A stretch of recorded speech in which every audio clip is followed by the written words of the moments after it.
கிருபைக்காக நான் கர்த்தரை நன்றி துதிக்கிறேன். தொடர்ந்து 34வது நாளிலும் பரிசுத்தத்தை குறித்து நாம் தியானிக்க போகிறோம். இன்றைக்கு நாம் தியானிக்க போகிற தலைப்பு பரிசுத்த சகோதரன் பரம அழைப்பு. பரிசுத்த சகோதரன் பரம அழைப்பு, பரிசுத்த சகோதரனின் பரம அழைப்பு என்கின்ற தலைப்பில் நாம் தியானிக்க போகிறோம். பரிசுத்த சகோதரர் பரம அழைப்பு. கர்த்தருடைய பரிசுத்த நாமத்தின் மகிமை உண்டாகட்டும். கடந்த நாட்களில் ஊழியம் பரிசுத்தம் என்று சொல்லி நாம் தியானித்தோம். அப்போஸ்தலர், பரிசுத்த அப்போஸ்தலர்களும் வெளிப்பாடுகளும் என்கின்ற தலைப்பில் தியானித்தோம். பரிசுத்த தீர்க்கதரிசிகளும் அவர்களுடைய எழுதினது நிறைவேறியது என்று சொல்லி நேற்று தினத்தை நாம் வாசித்தோம். இன்றைக்கு பரிசுத்த சகோதரரும் பரம அழைப்பையும் குறித்து நாம் தியானிக்க போகிறோம். எபிரேயர் 3ஆம் அதிகாரம் 1வது வசனத்தை இப்படி இருக்க பரம அழைப்புக்கு பங்குள்ளவர்களாகிய பரிசுத்த சகோதரரை நாம் அறிக்கை பண்ணுகிற அப்போஸ்தலரும் பிரதான ஆசாரியருமாய் இருக்கிற கிறிஸ்து இயேசுவை கவனித்து பாருங்கள் என்று சொல்லப்பட்டிருக்கிறது. அறிஞர் கர்த்தருடைய பிள்ளைகள், பரம அழைப்புக்கு பங்குள்ள பரிசுத்த சகோதரரே என்று சொல்லப்பட்டிருக்கு. அப்ப அறிஞர் கர்த்தருடைய பிள்ளைகளை, ஆண்டவராகிய தேவன் நம்மை பரிசுத்தப்படுத்துவதனுடைய நோக்கம் என்ன என்று சொன்னால், நம் பரம அழைப்புக்கு பங்குள்ளவர்களாய் மாற வேண்டும். அப்போ ஒவ்வொருவரையும், ஒவ்வொரு சகோதரனையும் ஆண்டவராகிய தேவன் பரிசுத்தப்படுத்துவதற்கு காரணம் என்ன என்று சொன்னால், அவர்கள் பரம அழைப்புக்கு பங்குள்ளவர்களாய் மாற வேண்டும். அந்த பரம அழைப்பிலே பங்குள்ளவர்களாய் மாற்றப்பட்டு பரலோக ராஜ்யத்திற்கு அவர்கள் தகுதிப்பட வேண்டும் என்று சொல்லி ஆண்டவராகிய தேவன் விரும்புகிறார். அறிஞர் கர்த்தருடைய பிள்ளைகளை, இது சொல்லப்பட்டிருக்கிறது, நீங்கள் கிறிஸ்து இயேசுவை கவனித்து பாருங்கள். அப்போ ஒவ்வொரு பிள்ளைகளும் ஆண்டவராகிய இயேசு கிறிஸ்துவை கவனித்து பார்க்க ஒவ்வொருவரும் பரிசுத்தமாய் மாற்றப்படுகிறோம். பரிசுத்தமாய் மாற்றப்பட்டோமானால் நம்ம அந்த பரம அழைப்புக்கு பங்குள்ளவர்களாக நாம் மாற்றப்படுகிறோம். யாரெல்லாம் பரம அழைப்புக்கு பங்குள்ளவர்களாய் மாற்றப்படுகிறார்களோ அவர்களெல்லாம் பரலோக ராஜ்யத்திற்கு தகுதி உடையவர்களாக மாற்றப்படுகிறார்கள். கர்த்தருடைய பரிசுத்த நாமத்துக்கு மகிமை உண்டாகட்டும். அறிஞர் கர்த்தருடைய பிள்ளைகளை, இங்கு சொல்லப்பட்டிருக்கிறது எபிரேயர் 8ஆம் அதிகாரம் 11வது வசனத்தில் எப்படி பரிசுத்தம் செய்கிறவரும் பரிசுத்தம் செய்யப்படுகிறவர்களும் ஆகிய யாவரும் ஒருவராலே உண்டாயிருக்கிறார்கள். இது நிமித்தம் அவர்களை சகோதரர் என்று சொல்ல அவர் வெட்கப்படாமல் என்று சொல்லப்படும். அப்ப அறிஞர் கர்த்தருடைய பிள்ளைகளை, ஆண்டவராகிய இயேசு கிறிஸ்து உன்னையும் என்னையும் சகோதரர் என்று சொல்வதற்கு அவர் வெட்கப்படவில்லை. காரணம் என்ன என்று சொன்னால், பரிசுத்தம் செய்கிறவரும் பரிசுத்தம் செய்யப்படுகிறவர்களுமாகிய யாவருக்கும். அப்போ அறிஞர் கர்த்தருடைய பிள்ளைகளை, ஆண்டவராகிய இயேசு கிறிஸ்து அவர் பரிசுத்தராக இருக்கிறது போல நம் ஒவ்வொருவரையும் ஆண்டவராகிய தேவன் பரிசுத்தப்படுத்துகிறார். அந்த பரிசுத்தத்திற்கு நம் பங்குள்ளவர்களாய் மாறினபடினாலே ஆண்டவராகிய இயேசு கிறிஸ்து நம்மை சகோதரன் என்று சொல்வதற்கு அவர் வெட்கப்படவில்லை. கர்த்தருடைய பரிசுத்த நாமத்துக்கு மகிமை உண்டாகட்டும். அறிஞர் கர்த்தருடைய பிள்ளைகளை, ஆண்டவராகிய இயேசு கிறிஸ்து நம்மை சகோதரன் என்று சொல்லுகிறார். கர்த்தருடைய பரிசுத்த நாமத்துக்கு மகிமை உண்டாகட்டும். அறிஞர் கர்த்தருடைய பிள்ளைகளை, யோவான் 7ஆம் அதிகாரம் 10வது வசனத்திலே நாம் வாசிக்கும் பொழுது, அவருடைய சகோதரர்கள் போன பின்பு அவர் வெளியரங்கமாய் போகாமல், ஆமென், அல்லேலூயா. அப்ப ஆண்டவராகிய இயேசு கிறிஸ்து பண்டிகைக்கு எப்படி போனார் அப்படின்னு சொன்னா, அவருடைய சகோதரர்கள் போன பின்பு அவர் வெளியரங்கமாய் பண்டிகைக்கு போகாமல் அவர் அந்தகாரமாய், ஆண்டவராகிய தேவன் மறைமுகமாக, கர்த்தருடைய பரிசுத்த நாமத்துக்கு மகிமை உண்டாகட்டும், பண்டிகைக்கு அவர் போனார் என்று சொல்லப்பட்டது. இங்க அவருடைய சகோதரர் என்று சொல்லும் பொழுது யார் அப்படின்னு சொல்லும் பொழுது, ஆண்டவராகிய இயேசு கிறிஸ்து பிறந்த பின்பாக மரியாளுக்கு பிள்ளைகள் பிறந்தாங்க, அவருடைய சகோதரர்கள். அப்போ கர்த்தருடைய பரிசுத்த நாமத்துக்கு மகிமை உண்டாகட்டும், யாக்கோப்பு, யோசே, யூதா, சீமோன் என்கின்ற சகோதரர்கள் பிறந்தார்கள். நம்ம கர்த்தருடைய பரிசுத்த நாமத்துக்கு மகிமை உண்டாகட்டும். மார்க் 6ஆம் அதிகாரத்துல நம்ம வாசிக்கிறோம். இவன் தச்சன் அல்லவா, மரியாளுடைய குமாரன் அல்லவா? சீமோன் என்பவர்களுக்கு சகோதரன் அல்லவா என்று சொன்னார்கள். நன்றாய் கவனிக்கணும்.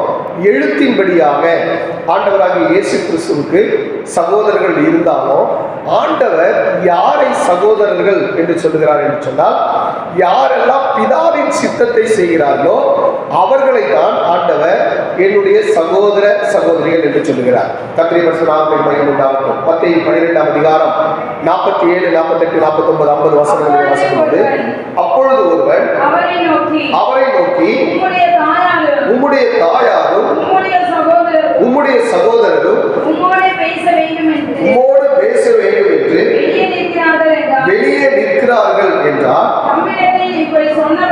தம்மிடத்தில் இப்படி சொன்னவனுக்கு அவர் பிரதியுத்தரமாக, என் தாயார் யார், என் சகோதரர் யார் என்று சொல்லி தம்முடைய கையை தமது சீஷர்களுக்கு நேராக நீட்டி, இதோ என் தாயும் என் சகோதரரும் இவர்களே, பரலோகத்தில் இருக்கிற என் பிதாவின் சித்தத்தின்படி செய்கிறவன் எவனோ அவனே எனக்கு சகோதரனும் சகோதரியும் தாயுமாய் இருக்கிறார்கள் என்றார். அருமையான கர்த்தருடைய பிள்ளைகளே, அப்போ பரிசுத்த சகோதரர் யார் என்று சொன்னால், பிதாவினுடைய சித்தப்படி செய்கிற எல்லாருமே ஆண்டவராகிய தேவன், ஆண்டவராகிய இயேசு கிறிஸ்து பரிசுத்த சகோதரர் என்று சொல்லுகிறார்.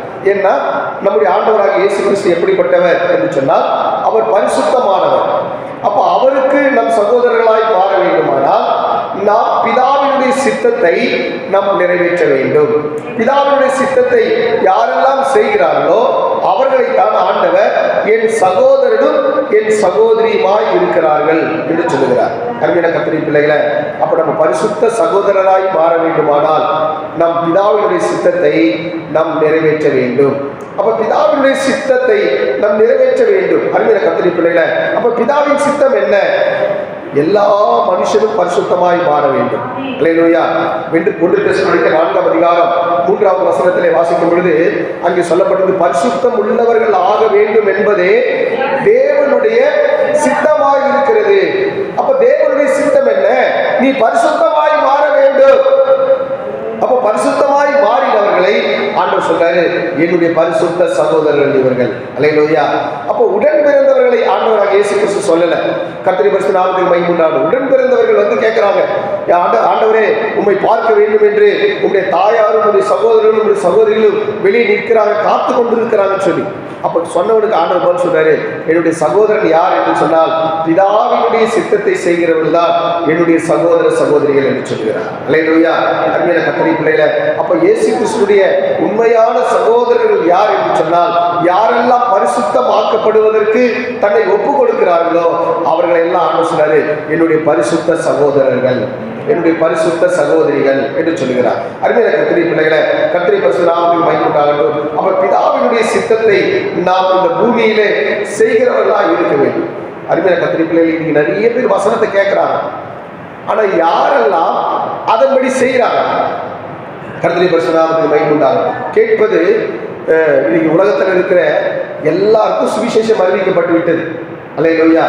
உலகத்தில் யாருன்னா இயேசுவை தெரியாமல் இருக்கிறாங்களா அப்படின்னா யாருமே இல்லை. எல்லாருக்கும் இயேசுனா யாருன்னு தெரிஞ்சு போச்சு. கர்த்தருடைய பரிசுத்த நாமத்துக்கு மகிமை உண்டாகட்டும். காரணம் என்ன? இன்றைக்கு இருக்கிற மீடியாக்கள், இன்றைக்கு இருக்கிற தொலைத்தொடர்புகள் எல்லாம் கர்த்தருடைய பரிசுத்த நாமத்துக்கு மகிமை உண்டாகட்டும். ரேடியோவின் வாயிலாக, டிவியின் வாயிலாக, இன்டர்நெட் வாயிலாக, செல்போன் வாயிலாக எல்லாருக்கும் இயேசுனா யார் என்ன பண்ணுங்க தெரிஞ்சு போச்சு. கர்த்தருடைய பரிசுத்த நாமத்துக்கு நீங்க எல்லாரும் கர்த்தருடைய வார்த்தையை கேட்கிறார்கள். நல்லா கவனிக்கணும். கேட்கிறது மாத்திரமல்ல, அதன்படி செய்கிறவர்கள் தான் ஆண்டவர் என்னுடைய சகோதர சகோதரிகள் என்று சொல்லுகிறார். அல்லேலூயா. கர்த்தருடைய பரிசுத்த நாமத்துக்கு மகிமை உண்டாகட்டும். எல்லாரும் கேட்கிறாங்க, வசனத்தை எல்லாரும் கேட்கிறாங்க. ஆனா நம்ம அதை கேட்ட வசனத்தை நம்ம கை கொண்டு இருக்கிறோமா? நம்ம அதை கடைபிடித்து இருக்கிறோமா? அதை வாழ்க்கையில் நம்ம அப்ளை பண்ணி இருக்கிறோமா அப்படிங்கிறத நம்ம பார்க்க வேண்டியதாக இருக்கிறது. அல்லேலூயா. யாக்கோப்பு 1ஆம் அதிகாரம் 22ஆவது வசனத்தில் வாசிக்கும் பொழுது, யாக்கோப்பு 1:22 வாசிக்கும் பொழுது, ஒருவன் திருவசனத்தை கேட்டு அதன்படி செய்யாதவனானால்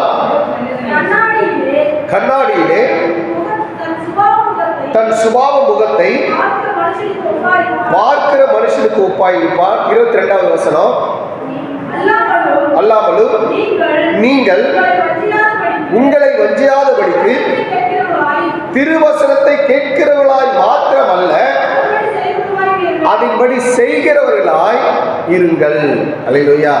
பக்கத்தில் ஒரு கைப்பிடி சொல்லுங்க, வசனத்தை கேட்கிறவர்களாய் மாத்திரமல்ல அதன்படி செய்கிறவர்களாய் இருங்கள். அதன்படி செய்கிறவர்களாய் இருங்கள். ஆமென். அல்லேலூயா. அப்ப நம்ம நிறைய வசனத்தை கேட்கிறோம், ஆனா அந்த வசனத்தின்படி நம்முடைய வாழ்க்கையை அமைத்துக் கொள்கிறோமா? அல்லேலூயா. கர்த்தருடைய பரிசுத்த நாமத்துக்கு மகிமை உண்டாகட்டும். அதான் ஆண்டவர் சொன்னார், கடைசி நாட்கள்ல நிறைய பேர் வருவாங்க, நியாய தீர்ப்பு நாட்களில் நிறைய பேர் வந்து நிற்பாங்க.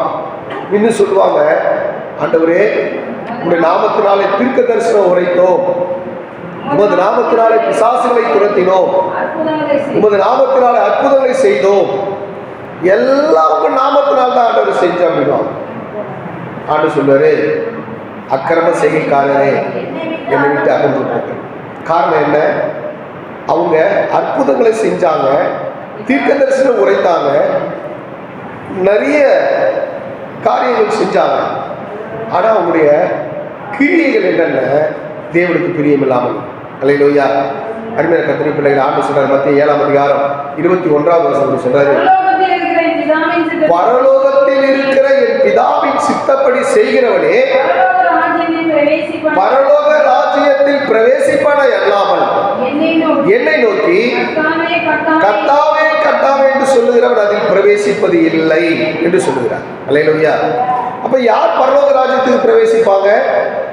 ஆண்டவர் சொன்னாரு, என் பரலோகத்தில் இருக்கிற என் பிதாவின் சித்தப்படி செய்கிறவன். அல்லேலூயா. அப்ப அருமையான கர்த்தருடைய பிள்ளைகள், நம்ம ஒவ்வொருத்தரும் பிதாவினுடைய சித்தத்தை செய்கிறவர்களாய் மாறணும் அப்படின்னா நம்ம இயேசு கிறிஸ்துவுக்கு சகோதரர்களாய் மாறும். அல்லேலூயா. இயேசு கிறிஸ்து பரிசுத்தமுள்ள தேவன். அப்ப பரிசுத்தமுள்ள தேவனுக்கு நம்ம சகோதரர்களாய் மாறணும் சொன்னா நாமும் பரிசுத்த சகோதரர்களாக, பரிசுத்த சகோதரிகளாக நம் மாற வேண்டியது அவசியமாக இருக்கிறது. அல்லேலூயா. அப்ப அருமையான கர்த்தருடைய பிள்ளைகள், நிறைய பேர் வார்த்தைகளை கேட்கிறாங்க, ஆனா வார்த்தையை கேட்டு அதன்படி செய்கிறவன் தான் அவன் கண்மலையின் மேல் அஸ்திபாரம் போட்ட நல்ல புத்தியுள்ள மனுஷனுக்கு ஆண்டவர் ஒப்பிடுகிறார். மத்திய 7ஆம் அதிகாரம் 24வது வசனத்தில் வாசிக்கிறது, நான் சொல்லிய இந்த வார்த்தைகளை கேட்டு இவைகளின்படி செய்கிறவன் எவனோ அவனே கண்மலையின் மேல் தன் வீட்டை கட்டின புத்தியுள்ள மனுஷனுக்கு ஒப்பிடுவேன். அல்லேலூயா. அப்ப நான் சொல்லிய இந்த வசனங்களை கேட்டு அதன்படி செய்கிறவன் எவனோ. அருமையான கர்த்தருடைய பிள்ளைகள், நம்ம வசனத்தை நிறைய கேட்கிறோம், ஆனா அதை நம்ம வாழ்க்கையில அப்ளை பண்ணியிருக்கிறோமா? அதை கடைபிடிச்சிருக்கிறோமா? அல்லேலூயா. கர்த்தருடைய பரிசுத்த நாமத்துக்கு மகிமை உண்டாகட்டும். நானும் அநேக நாட்கள் சொல்றேன், என்ன சொல்றேன்? கரெக்டான நேரத்துக்கு ஆலயத்துக்கு வாங்க. 5:30 மணிக்கு ஆராதனைன்னா 5:20 உட்காந்து ஆண்டவர் சமூகத்தில் ஒரு 10 நிமிஷம் ஆயத்தப்படுங்க. கர்த்தருடைய பரிசுத்த நாமத்துக்கு மகிமை உண்டாகட்டும். ஜெபம் பண்ணுங்க, ஆண்டவரே இன்னைக்கு ஆராதனைக்கு வந்திருக்கிறேன், என்னை ஆசீர்வதிங்க, பிளஸ் பண்ணுங்க. அல்லேலூயா. கர்த்தருடைய பரிசுத்த நாமத்துக்கு மகிமை உண்டாகட்டும். அப்போ நல்லா கவனிக்கணும், முதல் இது சரி பண்ணிட்டோம் அப்படின்னு சொன்னா எல்லாத்தையும் நம்ம சரி பண்ணிடலாம். அல்லேலூயா. அப்போ முதல் இது கீழ்ப்படிதல் என்ன? ஆலயத்துக்கு நான் சரியான நேரத்துக்கு வருவேன். அல்லேலூயா. கர்த்தருடைய பரிசுத்த நாமத்துக்கு மகிமை உண்டாகட்டும். அப்போ நாளைக்கு விசேஷமான ஒரு ஞாயிற்றுக்கிழமை. அல்லேலூயா. என்ன என்ன ஞாயிற்றுக்கிழமை நாளைக்கு? குருத்தோலை நியாயம். குருத்தோலை நியாயம், வாம் சண்டே. கர்த்தருடைய பரிசுத்த நாமத்துக்கு மகிமை உண்டாகட்டும். குருத்தோலை நியாயம். உலகம் ஃபுல்லாக, வேர்ல்டு ஃபுல்லாக குருத்தோலை நியாயம் என்ன பண்ணுறாங்க? கொண்டாடுறாங்க. கர்த்தருடைய பரிசுத்த நாமத்துக்கு மகிமை. ஆண்டவராகிய இயேசு கிறிஸ்து மரிப்பதற்கு முன்பாக முன் நடப்பவரும் பின் நடப்பவரும் ஓசன்னா என்று சொல்லி தேவனுடைய நாமத்தை மகிமைப்படுத்தினார். அல்லேலூயா. அதனால நாளைக்கு காலையில் 5:30 மணிக்கு நம்ம ஆராதனை ஆரம்பிக்கும். அல்லேலூயா. கர்த்தருடைய பரிசுத்த நாமத்துக்கு மகிமை உண்டாகட்டும். நாளைக்கு பாடுகிறவர்கள் ஓசன்னா என்கின்ற வார்த்தை வருகிற பாடல்களாக நீங்க செலக்ட் பண்ணணும். அல்லேலூயா. கர்த்தருடைய பரிசுத்த நாமத்துக்கு மகிமை உண்டாகட்டும். என்ன பாட்டை செலக்ட் பண்ணோம்? ஓசன்னா அப்படிங்கிற வர்ற பாடல் என்ன பண்ணுங்க, செலக்ட் பண்ணுங்க. காலையில் 5:30 மணிலிருந்து 6:15 வரை உங்களுடைய நேரம். யார் பேரும் சொல்ல மாட்டேன், நீங்களா வந்து பாடினோம். 6:15க்கு நான் மைக் எடுத்துப்பேன். ஆமே, அல்லேலூயா. 5:30 மணிக்கு நான் வந்து முதல் ஜெபம் பண்ணிட்டு மைக்கு கொடுத்துருவேன். நீங்க ஓசன்னா என்ற பாடல் வருகிற பாடல் என்ன பண்ணுவோம், நீங்க பாடணும். அல்லேலூயா. பாடிட்டு அடுத்த ஆள் ஒரு சிங்கிள் சாங் நீங்க ஒவ்வொருத்தரா வந்து 6:15 வரையும் பாடலாம். 6:15 வரையும் பாடணும். கர்த்தருடைய பரிசுத்த நாமத்துக்கு மகிமை உண்டாகட்டும். அப்போ நாளைக்கு என்ன பண்ணுங்க, ஓசன்னாங்கிற பாடல் என்ன பண்ணுங்க, ப்ரிப்பேர் பண்ணி வந்துருங்க. கர்த்தர் நல்லவர். அல்லேலூயா. அப்போ கர்த்தருடைய பரிசுத்த நாமத்துக்கு மகிமை உண்டாகட்டும். தேவனுக்கு ஓசன்னா என்று சொல்லி தேவனுடைய நாமத்தை என்ன பண்ணாங்க, மகிமைப்படுத்தினாங்க. கடந்த நம்ம சபை ஆரம்பித்த நாட்கள் எல்லாம் நமக்கு அப்படியே ஊர்வலம் வருவோம், ரேலி வருவோம். கர்த்தருடைய பரிசுத்த நாமத்துக்கு மகிமை உண்டாக செகண்ட் சர்வீஸில் வரவங்களுக்கும் அதே தான். 8 மணிலேருந்து 8:45 வரை அவங்க ஓசன்னா பாட்டு பாடணும். ஓசன்னா பாட்டு பாடணும். சரி, கர்த்தர் நல்லவர். ஃபஸ்ட்டு சர்வீஸ்லேயும் ஓசன்னா பாட்டு பாடணும், செகண்ட் சர்வீஸ்லேயும் ஓசன்னா பாட்டு பாடணும். சரி, ஓசன்னாங்கிற வருகிற பாடல்களை நீங்கள் தேர்ந்தெடுத்துக் கொள்ளுங்கள். கர்த்தர்களை ஆசீர்வதிப்பாராக. அல்லேலூயா. சரி, ஓகே, நான் காரியத்துக்கு வருகிறேன். அப்போ நல்லா கவனிக்கணும். முதல் கீழ்ப்படிதல் என்ன தெரியுங்களா, சர்ச்சுக்கு 5:30 மணிக்கு சர்வீஸ்னா 5:20க்கெல்லாம் நம்ம சர்ச்சில் வந்துடணும். ஆயத்தமாக காத்துருக்கோம். ஆட்டோட சமூகத்தில் என்ன பண்ணோம், சங்கீதக்காரன் சொல்ற, அதிகாலையில் நான் ஆயத்தமாகி காத்திருப்பேன். சங்கீதம் 5:3 சொல்றேன். 5:3 என்ன வாசிக்கிறோம், கர்த்தாவே காலையிலே என் சத்தத்தை கேட்டருளுவீர், காலையிலே உமக்கு நேரே வந்து ஆமே ஆயத்தமாய் காத்திருப்பேன். எத்தனை பேர் சொல்ல முடியும் ஆயத்தமாக காத்திருக்கிறாங்க? அப்போ இந்த 40 நாள் உபவாசத்துல ஒன்னாச்சு நம்ம சேஞ்ச் பண்ணணும். என்னது, அதிகாலை ஜபத்துக்கு நான் சரியான நேரத்துக்கு வருவேன். அல்லேலூயா. இதை நீங்க சரி பண்ணிட்டீங்கன்னா வாழ்க்கையில எல்லாத்தையும் சரி பண்ணிடலாம். அல்லேலூயா. கர்த்தருடைய பரிசுத்த நாமத்துக்கு மகிமை உண்டாகட்டும். அப்ப நல்லா கவனிக்கணும். என்னுடைய வார்த்தைகளின்படி செய்கிறவன் எவனோ அவன் எங்க கட்டப்பட்டிருக்கிறான், கண்மலையின் மேல் அஸ்திவாரம் போட்டு அவன் கட்டப்பட்டிருக்கிறான். அல்லேலூயா. என்ன பிரச்சனை வந்தாலும் அந்த வீடு கீழே விழுந்து போவாது. அல்லேலூயா. பெருமழை வந்தது, பெரும் காற்று அடித்தது, அப்ப எது வந்தாலும் அசையாம இருக்கணும்னா நம்ம இயேசுவின் வார்த்தையில கட்டப்பட்டிருக்கும். அல்லேலூயா. கர்த்தருடைய பரிசுத்த நாமத்துக்கு மகிமை உண்டாகட்டும். அருமையான கர்த்தருடைய பிள்ளைகளை, கொலோசியர் 3ஆம் அதிகாரம் 17வது வசனத்தில் வாசிக்கும் பொழுது, கொலோசியர் 3:17 கர்த்தருடைய வார்த்தையினாலாவது கிரியையினாலாவது நீங்கள் எதை செய்தாலும் அதையெல்லாம் கர்த்தராகிய இயேசு கிறிஸ்துவின் நாமத்தினாலே செய்து போதும். அல்லேலூயா. அப்ப இங்க என்ன சொல்லப்பட்டிருக்கு, வார்த்தையினாலாவது கிரியையினாலாவது எதை செய்தாலும் அதை யார் நாமத்தில் செய்யணும், இயேசுவின் நாமத்தில் செய்யணும். அப்ப நீங்கள் எதை செய்தாலும் ஆண்டவருடைய நாமத்திலே செய்யும் பொழுது கர்த்தருடைய பரிசுத்த நாமத்துக்கு மகிமை உண்டாகட்டும். தேவன் உங்களை பரிசுத்தப்படுத்துகிறார். அல்லேலூயா. அருமையான கர்த்தருடைய பிள்ளைகளே, ஆண்டவர் சொல்ற பரிசுத்த சகோதரரே, பரிசுத்த. அப்போ பரிசுத்த சகோதரரே ஏன் சொல்றேன்னு சொன்னா, பரம அழைப்புக்கு பங்குள்ள, பரம அழைப்புக்கு பங்குள்ள. அப்ப யார் அந்த பரம அழைப்புல பங்கு பெறுவாங்க அப்படின்னா, பரிசுத்தமான சகோதரர்கள் தான் அந்த பரம அழைப்புக்கு பங்குள்ளவர்களாய் மாறலாம். அல்லேலூயா. கர்த்தருடைய பரிசுத்த நாமத்துக்கு மகிமை உண்டாகும். உதாரணத்துக்கு இப்போ ஓட்டப்பந்தயம் நம்ம ஓடுறோம்னு வச்சுங்களேன், எல்லாருமே ஓடிக்கிறாங்களா?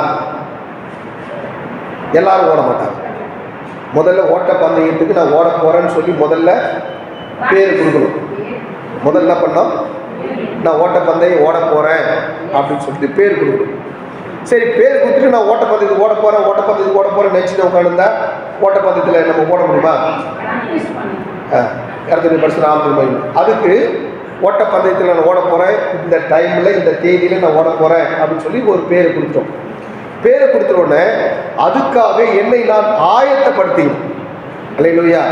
கர்த்தருடைய பரிசுத்த நாமத்துக்கு மகிமை உண்டாகும். அப்போ ஓட்டப்பந்தயம் ஓடுகிறவர்கள் எல்லாரும் இச்சை அடக்கம் உள்ளவர்களாக இருந்து தங்கள் சரீரத்தை ஒடுக்குவார்கள். கர்த்தருடைய பரிசுத்த நாமத்துக்கு மகிமை உண்டாகும். 1 கொரிந்தியர் 9ஆம் அதிகாரத்தில் இந்த ஓட்டப்பந்தயத்தை குறித்து ஆண்டவர் சொன்னார். 27வது வசனம் நினைக்கிறேன். மற்றவர்களுக்கு பிரசங்கம் பண்ணுகிற நான் தானே ஆகாதவனாய் போகாதபடிக்கு என் சரீரத்தை ஒடுக்கி கீழ்ப்படுத்துகிறேன். அப்போ ஓட்டப்பந்தயத்தில் ஓடுகிறவர்களால் ஓடுவார்கள், ஆனா பந்தய பொருளை ஒருவன் மாத்திரம் பெறுவான். அல்லேலூயா. அப்போ கர்த்தருடைய பரிசுத்த நாமத்துக்கு மகிமை உண்டாகும். ஓட்டப்பந்தயத்தில் நான் ஓட போறேன் அப்படின்னு சொல்லிட்டு நான் பிராக்டிஸ் பண்ணாமல் இருந்தால் நான் ஜெயிக்க முடியுமா? ஜெயிக்க முடியாது. அப்போ நான் என்ன பண்ணணும்? பிராக்டிஸ் பண்ணணும். பரலோகம் பரிசுத்தமானது. அந்த பரிசுத்தமான பரலோகத்துக்கு போனோம்னா இங்கே பூமியில நம்ம என்ன செய்யணும்? பிராக்டிஸ் பண்ணணும். பரிசுத்தத்தை எனக்குள்ள கொண்டு வரணும். அல்லேலூயா. அப்போ பங்கு பெறணும் அப்படின்னாலுமே, அந்த ஓட்ட பந்தயத்தில் பங்கு பெறணும்னாலுமே ஒரு பரிசுத்தம் வேணும். அல்லேலூயா. கர்த்தருடைய பரிசுத்த நாமத்துக்கு மகிமை உண்டாகும். அப்போ பரம அழைப்புக்கு பங்குள்ள பரிசுத்த சகோதரரே, அப்போ பரம அழைப்புக்கு நான் அந்த என்ட்ரு ஆகணும்னாலுமே எனக்குள்ள என்ன தேவை? பரிசுத்தம் தேவை. அல்லேலூயா. அப்போ தேவன் என்னை ஒரு ஓட்டத்துக்காக அழைத்திருக்கிறார். ஒரு என்ன சொல்றதுங்க, தேவன் அழைத்த பரம அழைப்பின் பந்தய பொருளுக்காக நான் லக்கை நோக்கி ஓட போறேன். கர்த்தருடைய பரிசுத்த நாமத்துக்கு மகிமை உண்டாகட்டும். பிலிப்பியர் 3ஆம் அதிகாரம் 14வது வசனத்தில் வாசிக்கும் போது,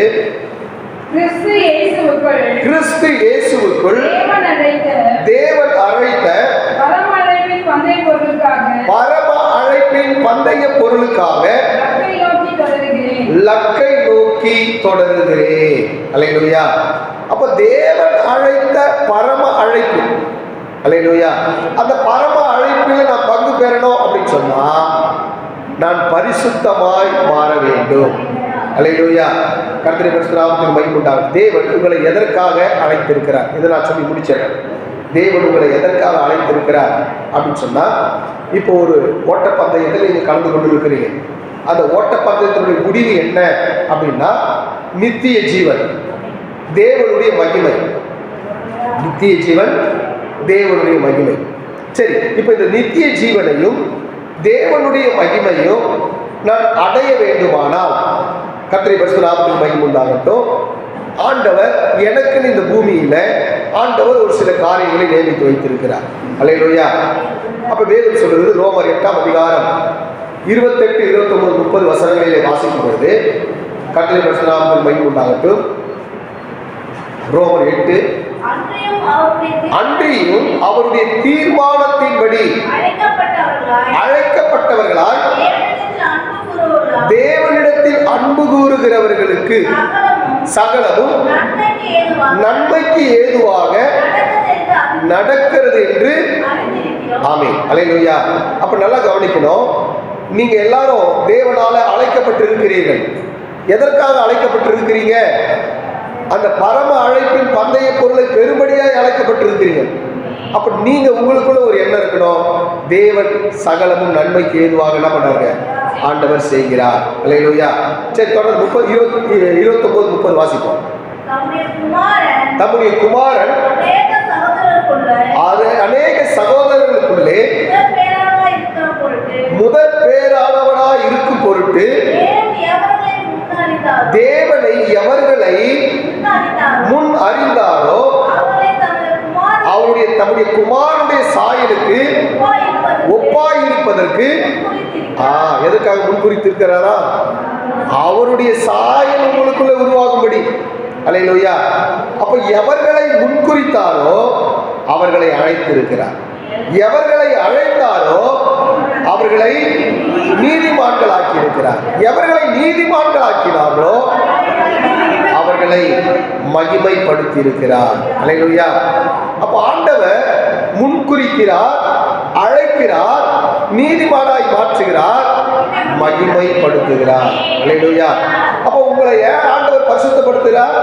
உங்களை மகிமைப்படுத்தும்படி, குமாரனுடைய சாயல் உங்களுக்குள்ளே உருவாகும்படி, குமாரனை போல நீங்கள் மாறும்படி.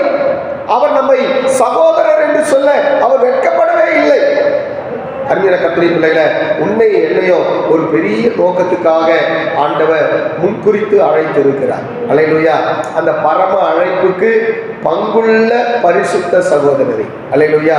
அப்ப பரம அழைப்புக்கு நம்ம ஆண்டவர் நம்மளை அழைத்திருக்கிறார். அல்லேலூயா.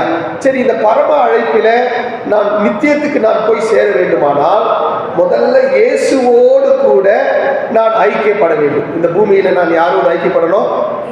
இயேசு கிறிஸ்துவோடு கூட ஐக்கியப்படணும். ஐக்கியப்படுவதற்கு தான் பிதாவாகிய தேவன் உங்களை அழைச்சிருக்கிறார்.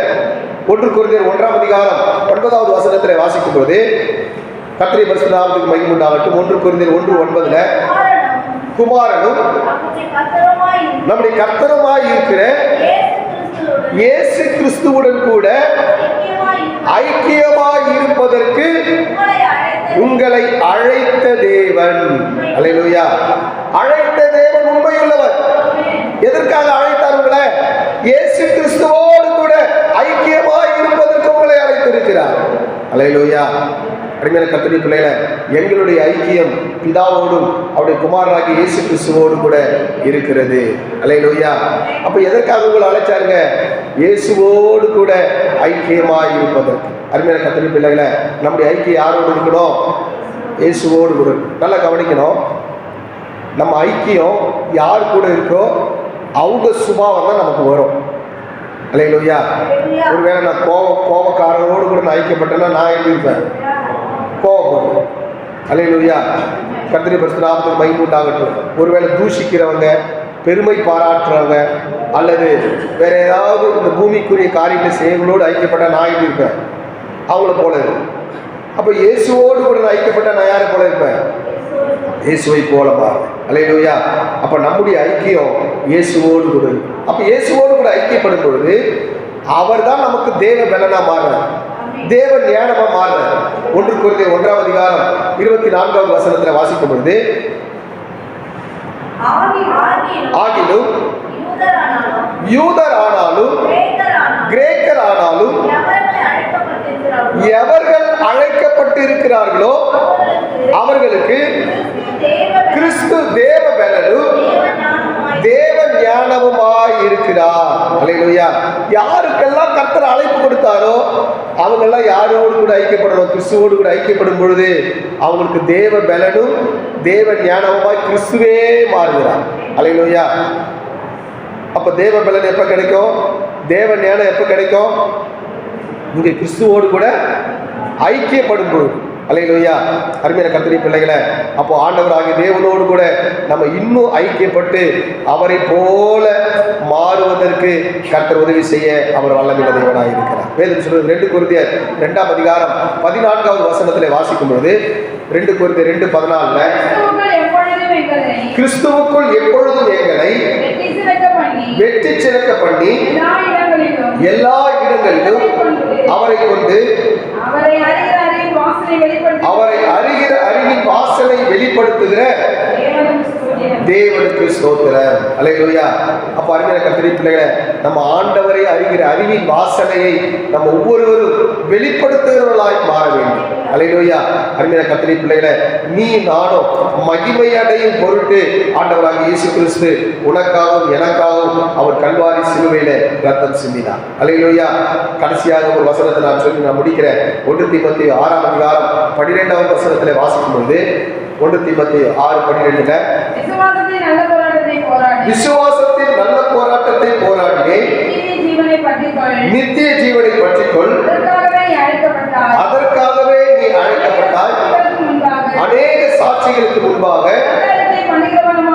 நல்ல அறிக்கை பண்ணுகிறவனுமாய் இருப்பார். அல்லேலூயா.